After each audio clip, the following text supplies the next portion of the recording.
पुढील अंतर्गत आव्हाने या धड्यामध्ये आपण आहोत. त्याच्या पुढच्या विभागात आता आपण प्रवेश करतोय. चला तर मग. तर आता पुढे काय काय झालं तर जमीनदार. तर आता जमीनदारी बद्दल काय लिहिलंय बघूया आपण. जमीनदाराच्या आर्थिक शोषणाविरुद्ध आवाज उठवण्यासाठी कृषी समित्या नेमणं हे जरुरीचं होतं. त्याच्यानंतर मोठ्या जमीनदाराच्या जमिनी बळकावणं, त्यांचं कुळामधलं वाटप या चळवळीच्या सुरुवातीची उद्दिष्ट ही होती. त्याच्यामध्ये पुढे ही चळवळ आपल्या उद्दिष्टांपासून दूर गेली.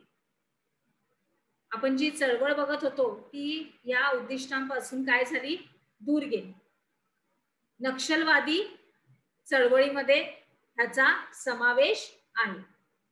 त्याच्यानंतर शासनाचं कोणताही उपक्रम किंवा कल्याणकारी योजना ही जनतेपर्यंत पोहोचूच द्यायची नाही, यासाठी या चळवळीनं दहशतवादाचा आश्रय घेतला. कशाचा? दहशतवाद. बरोबर. आणि म्हणजे ह्याचं स्वरूप कसं वेगळं होत गेलं. अगदी सुरुवातीच्या नक्षलवादाची आपण चळवळ बघितली, ते एका छोट्या कारणातून सुरुवात झाली आणि त्याचा इतका भयंकर उद्रेक असा व्हायला लागलाय. म्हणजे कसा दहशतवाद आलेला.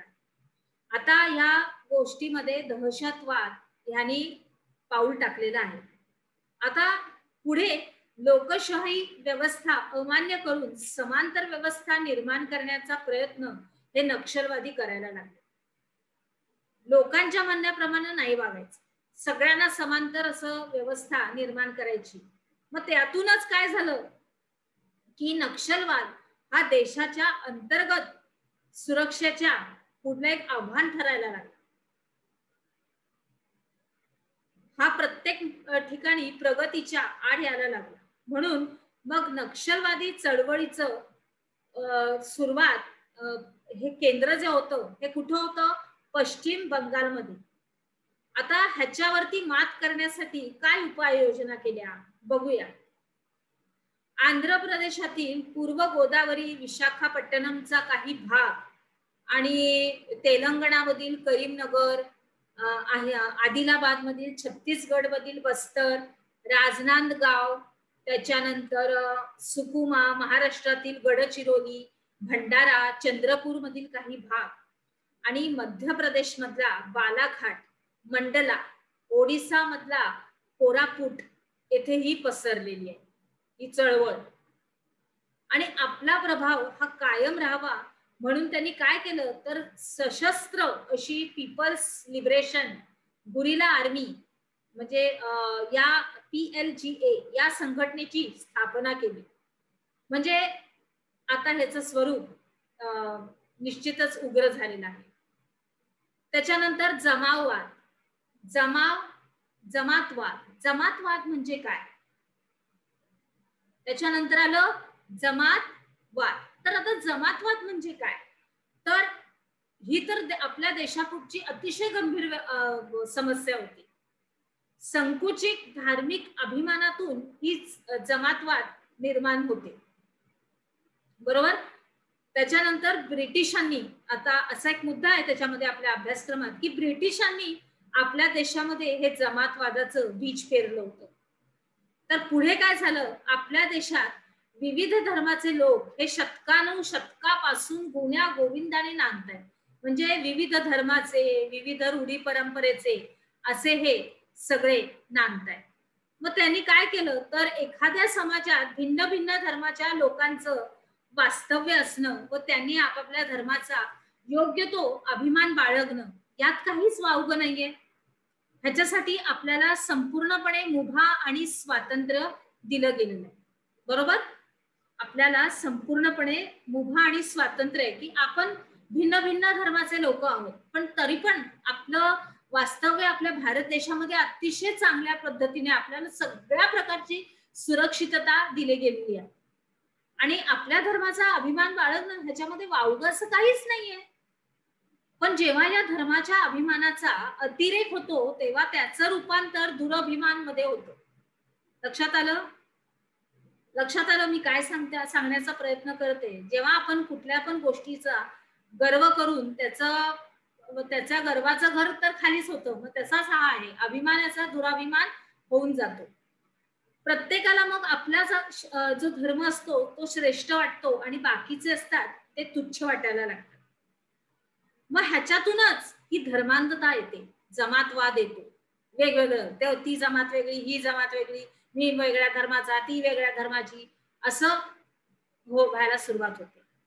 आणि धर्मांधता हा कसला पाया आहे? जमातवाद. कसला पाया आहे? जमातवाद. तर मग धर्मांधतेमुळे व्यापक राष्ट्रीय हिताचा आपल्याला विसरच पडतो. म्हणजे आपण राष्ट्रामध्ये कुठल्या राहतोय त्याचा विकास तर आपण विसरूनच जातो आणि आपण आपल्या खाजगी या धर्मांतामध्ये आणि जमावात मध्येच अडकून राहतो. मग काय झालं पुढे? तर भिन्न धर्मियांचा एकमेकांवरचा विश्वास उडतो. आपण एकमेकांवर विश्वास ठेवत नाही. आपण एकमेकांवर आपला संपूर्णपणे परस्पर सहकार्य आपण एकमेकांना करत नाही. मग पुढे काय? मग परस्पराविषयी आपल्याला संशय वाटू लागतो. परधर्मीय देशबांधवांना आपण काय करतो? शत्रू म्हणून लेखलं जातं. एकमेकांच्या सणासुदीच्या प्रसंगांना आपण एकत्र येत नाही.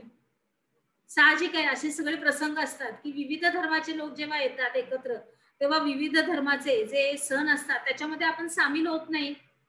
मग नागरिक म्हणून सर्वांनी रास्त मागण्यांसाठी व हक्कांसाठी संघटित होणे ही अशक्य होऊन बसतं.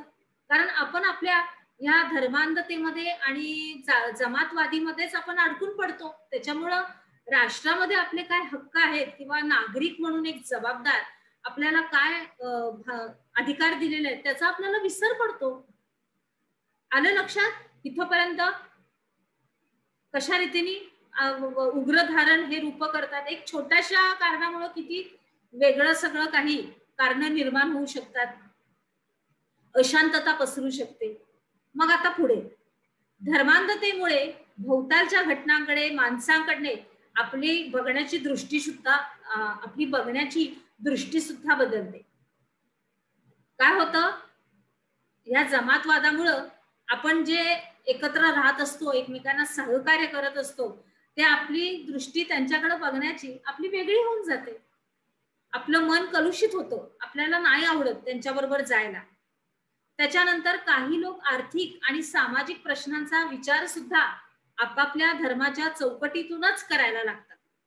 हे सगळे मुद्दे आहेत विद्यार्थी मित्रांनो, हे सगळे मुद्दे आहेत आणि हे तुम्हाला लक्षात ठेवण्यासारखे आहेत आणि हे सगळे आपल्या अभ्यासक्रमात आहेत की ही काय काय आव्हानं आणि अडचणींना आपल्या भारत देशाने तोंड दिलेलं आहे आणि त्याच्यातून आपण कसे चालत ह्याचा अभ्यास करत आहोत.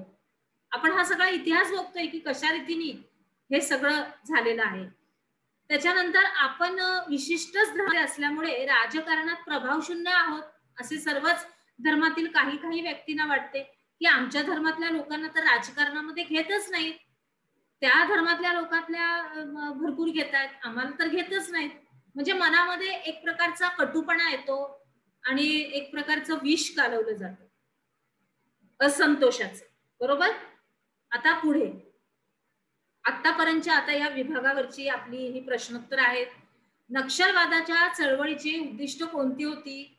नक्षलवादी चळवळीचे सुरुवातीचे प्रमुख केंद्र कोणतं होतं? आणि जमातवाद बद्दल काय बोललात? जमातवाद बद्दल तुम्हाला माहिती लिहायची आहे आणि धर्मांधता ही कशी येते हे आपल्याला लिहायचं. चला तर मग पुढे जाऊया आपण.